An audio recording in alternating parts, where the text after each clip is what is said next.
Nshuti bagenzi mwumviriza Radio Maria Burundi, ijwi ry'Imana iwanyu, ijwi ry'Imana iwacu, ndabaramukije amahoro ya Kristo, kandi ndabahaye ikaze ngo muze dusome, twongere tuzirikanire hamwe ibi bisomwa vyeranda Ecclesia mawe wacu yadutegekanirije kuri IDOMINIKA ya 22 yo mu mwaka C. Ivyo bisomwa navyo bikaba ari ibi. Icambere tugisanga mu gitabo c'ubwitonzi ikigabane ca 3 kuva ku karongo ka 17 gushika ku ka 18 n'akarongo ka 20 hamwe no kuva ku karongo ka 28 gushika ku ka 29. Izaburi yo kwisa iryo jambo ry'Imana niyigira 67 twitabiriza tugira tuti kubw'imbabazi zawe Mukama warateguriye urugo umworo. Igisomwa ca kabiri naco tugisanga mw'ibaruwa ryandikiwe Abahebureyi kigabane ca 12 akarongo ka 18 gushika ku ka 19 no kuva ku ka 22 gushika ku ka 24. Inkuru nziza ni ya Luka mweranda ikigabane ca 14 akarongo ka mbere no kuva ku karongo k'indwi gushika ku ka 14. Mukaba muri kumwe na jewe Patiri Gervais NIBOGORA, ndi muri paruwase yitiriwe umweranda Leonardo muri diocese ya Edmundston muri province ya Nouveau-Brunswick muri Canada. Igisomwa ca mbere. Ivyo dusoma mu gitabo c'ubwitonzi. Mwananje, rangurana ubwitonzi ivyo ukora vyose, niho bazogukunda kurusha amasabo meza. Uko ubukuru bwawe bungana, niko utegerezwa kwicisha bugufi, niho uzoshimwa mu nyonga z'umukama. Ntako inganji y'umukama n'agaheta, ariko abifata ruto nibo bamuninahaza. Uwishima abura uko yogira, kuko inyanduruko y'akabi imubamwo. Umwitonzi we yama yibuka mu muzirikanyi wiwe amajambo y'ubwitonzi. Ico incabwenge ishaka ni ukugira amatwi akunda kumviriza. Iryo ni ijambo ry'Imana.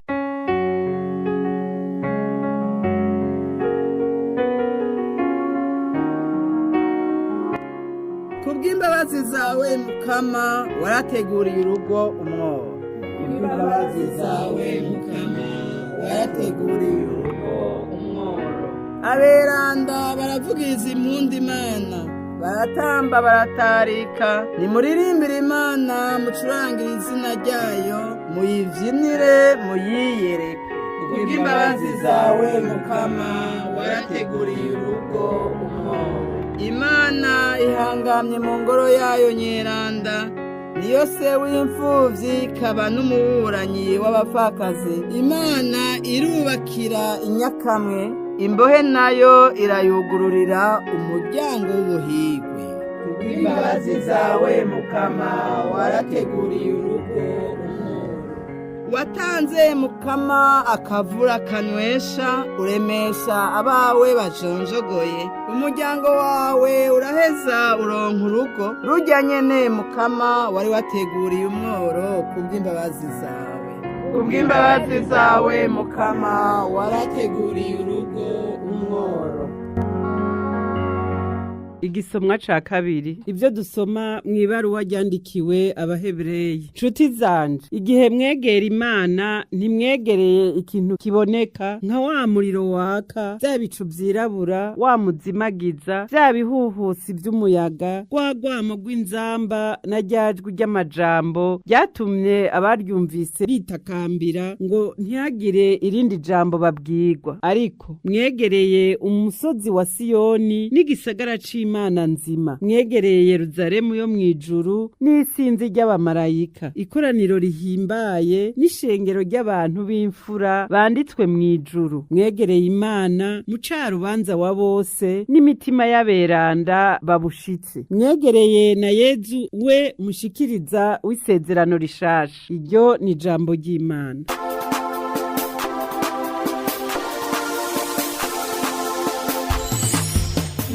Sohosa tulitegabiri iyo jambo Imana igira tuyange turishire ku munsi kandi turigendere riduhindure tuzoriyange bagira abandi. Ivyo dusoma mu Njiri nyeranda yanditswe na Luka. Umunsi umwe hari ku munsi w'isabato, Yezu yinjiye mu nzu y'umwe mu bakuru b'abafarizayo ngo bamuzimane, bano nabo bakamurereka. Abonye ingene abari batumiwe batanguranwa ibibanza biri imbere, Yezu araheza ababarira ati, niwaramuka utumiwe mu bugeni, ntuzugende kwicara mu kibanza kiri imbere, kuko kumbure mu batumire hoba hari uwukuruta. Nyene ukubatumiramwe nawe yohava aza kukubwira ati, mucungurira ikibanza, nawe rero ugateterwa mu gusubira mu kibanza kiri inyuma. Uramutse watumiwe rero, uriyicarira ariho mu kibanza kiri inyuma, kugira ngo nyene gutumira niyaza akubwira ati, erega mukunzi, igira imbere. Niho rero uzoba uronse iteka mu batumire bandi bose. Nkako umuntu wese yininahaza bazomusubiza hasi, nawe uwifata ruto bazomushimagiza. Yezu yongera kubarira uwamutumiye ati, ukaramuka ufungurira abandi, ntuhamagara bagenzi bawe, bene wanyu, inshuti n'ababanyi batunze, kuko kumbure nabo bogutumira bakakwishura. Yamara niwagira inzimano, uratumira aboro, ibimuga, abacumbagira n'impumyi, niho uzoba uhiriwe, kuko batagira ico bokwishura. Uzokwishurwa umunsi intungane zizozuka. Twakire kandi dushimagize inkuru nziza ya Kristo.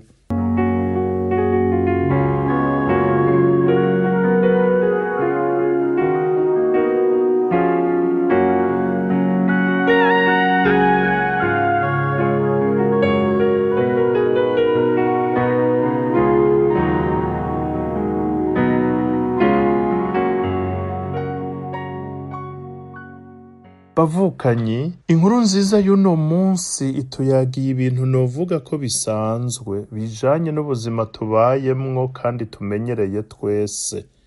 Urubanza rurimwo inzimano, abatumire hamwe n'ivyicaro vyabo. Ivyo nta kintu na kimwe kidasanzwe kirimwo. Ahubwo ikidasanzwe rero, ni ingene Yezu aciye afatira kuri ivyo dusanzwe tumenyereye, kugira ngo atwigishe ico tudasanzwe tumenyereye, ariko ijambo ry'Imana ritwibutsa kenshi. Ico naco kikaba ari kijanye n'ukwicisha bugufi. Ukwicisha bugufi kuzira ubwiyorobetsi niyo nzira y'urugendo rutwerekeza ku buzima nyakuri, ubuzima bwuzuye, kubera ko bitwigisha kumenya ikibanza cacu imbere y'Imana umuremyi wacu n'imbere y'abandi. Ibi bisomwa vyeranda rero bikaba bidufasha kubona intambuko z'urwo rugendo. Intambuko ya mbere tuyisanga mu gisomwa ca mbere nyene, aho umwanditsi w'igitabo c'ubwitonzi yatubwiye ati, mwananje, ivyo ukora vyose birangurana ubwitonzi,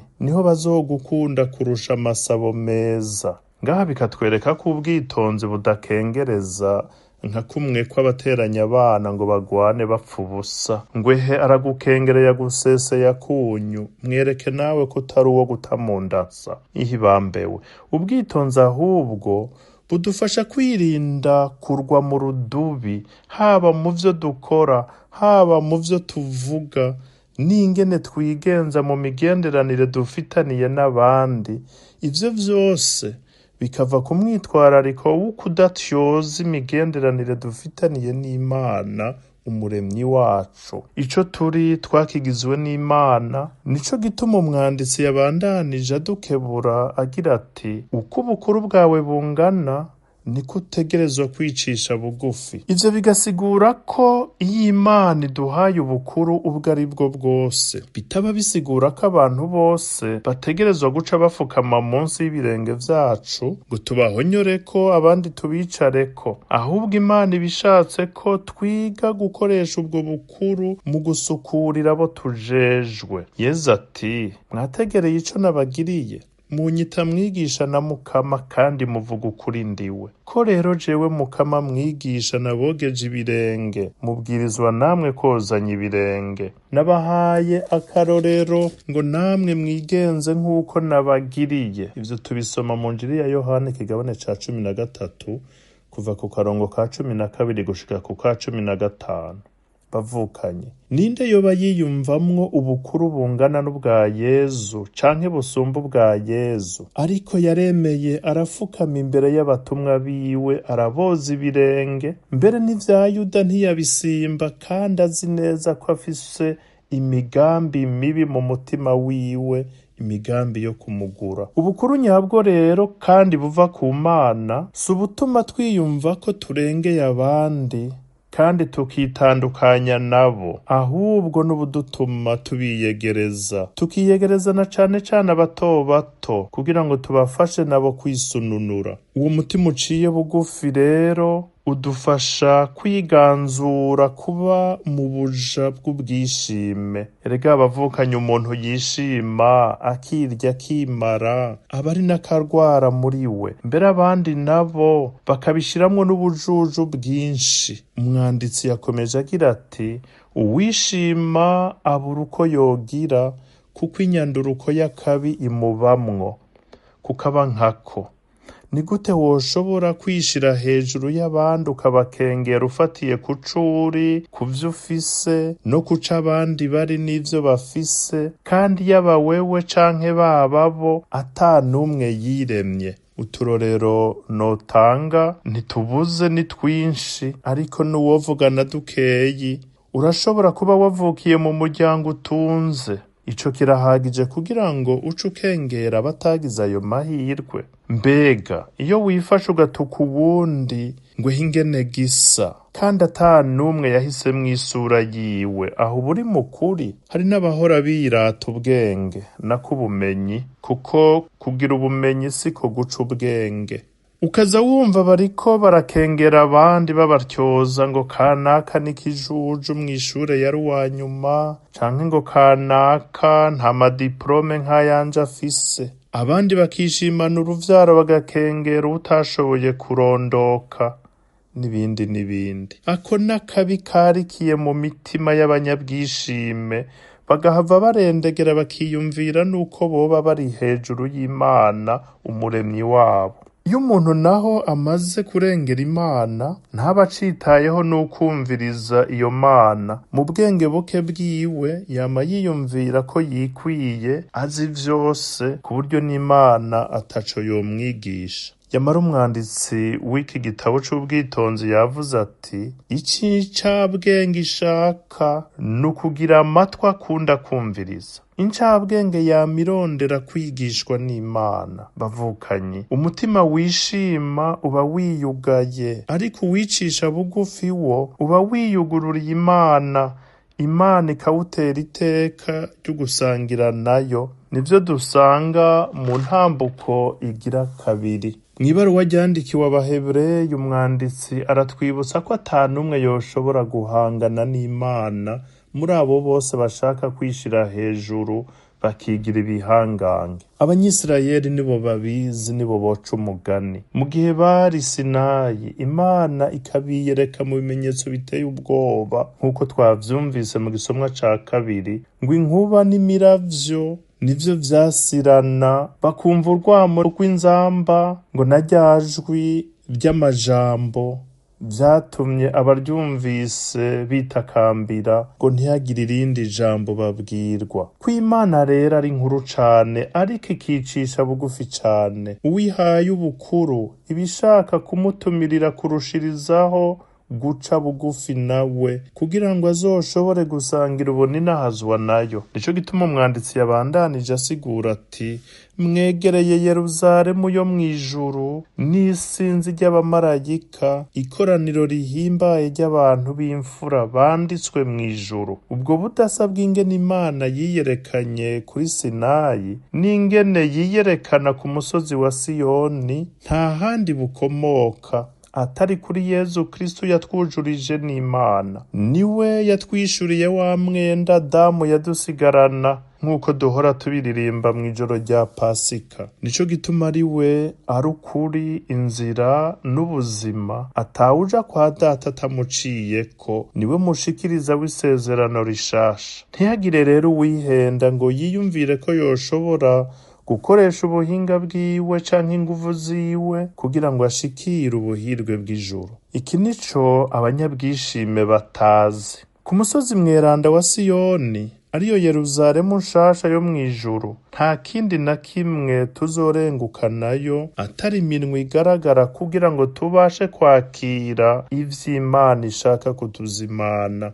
Itunga ryonyene tuzorengukana ni urukundo rw'Imana twakiriye kandi tugasangiza n'abandi. Nico gituma Yezu atuvuniye urugohe muri iyi nkuru nziza, akaba ari nayo ntambuko igira gatatu. Ngo yariko arihweza ingene abantu baniganira ibibanza vy'imbere mu rubanza batumiwemwo. Uko kunigana naco kikaba ari ikimenyetso c'ubwishime, kwama wiyumvira kuri imbere y'abandi, usumba abandi, uripima ku bandi ukigereranya nabo, ukiyumvira ko ari wewe uhambaye kubasumvya, ugaca ushaka kubacako. Uko niko isi yacu ibayeho, niko itunganijwe, niko abantu twiyumvira kandi tukabibona nk'ibisanzwe. Ariko Yezu we sikabibona, kubera ari we ari inzira, ukuri n'ubuzima, akaba atawuja kwa Data atamuciyeko. Nguko ukuri atwigishije uyu munsi, ukuri guhagaze kuri ca ciyumviro nyamukuru cagumye kigaruka, ukwicisha bugufi. Yezu aduhaye inzira zibiri z'ukwicisha bugufi. Iya mbere, kutirukira ibibanza vy'imbere kubera twipimye ku bandi tukiyumvira ko tubarusha icubahiro. Kumbura igihagararo twiha twebwe nyene si c'abandi batubonana. Kubera iyo mvo tworeka abandi akaba ari bo baduha ikibanza kijanye n'ingene batubona, kugira ngo ntiduhave dusubizwa inyuma ngo tumaramare. Naho vyoba bigaragara ko dufise igihagararo n'ijunja bivanye n'ico turi, Umukama duhanura kutarondera kuremereza abandi ico gihagararo cacu, ngo turondere ko badufukamira nk'uko twari twabivuze hejuru. Inzira igira kabiri, kutarondera kugirira ineza abo twiyumvira ko nabo bazobitwishura, kuko ataho vyoba bitandukaniye n'urudandazwa. None rero ico Yezu aduhanura ni ukudakumira abandi, ni ukwitwararika na cane cane abo badafise ico bohava batwishura. Yezu aturatumira aboro, ibimuga, abacumbagira n'impumyi. Niho uzoba uhiriwe kuko batagira ico bazokwishura, uzokwishurwa umunsi intungane zizozuka. Nibaza ko uwo mufarizayo abantu nk'abo Yezu adondaguye atari yabiyumviriye uwo munsi, ariko kubera ari we ari kuri inzira n'ubuzima, ntiyari kuripfana ngo agende atarivuze, kugira ngo n'abandi bumvireho, baba abari ngaho ico gihe, baba na twebwe tuvyumvise uyu munsi. Iri jambo riduhindurira ubuzima bwacu, riduhindurira ingene twigenza imbere y'Imana n'imbere ya bene wacu.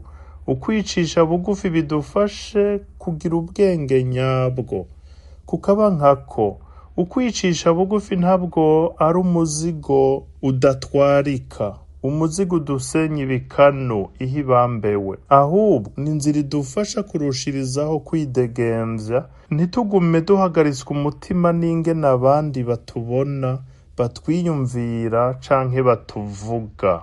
Dukire ka gatima ko kubaza abandi ngo, mbega wambonye? Wabonye ingene nambaye? Wabonye ivyo nakoze? Wabonye telefone naguze? Wumvise bariko baramvuga gute? Wumvise banyemera nk'uko womengo isi izunguruka kuri wewe, isi yubakiye kuri wewe, utahari isi yoca ihagarara ntisubire kuzunguruka. Uguca bugufi bavukanyi kandi bidufasha kwimenyereza kuba mu kanyamuneza k'ijuru, aho atanumwe azoba kirajwe ishinga no kuniganira ibibanza, ahubwo umwe wese azoba yuzuye umunezero wo kubona abandi batunganiwe muri vyose. Dusabe rero Umukama adufashe gutangura guharanira ako kanyamuneza ko kugira uruhara mu munezero wa bene wacu. Tureke kwishira imbere twebwe nyene, ariko dushira imbere iteka ry'abandi, amahoro y'abandi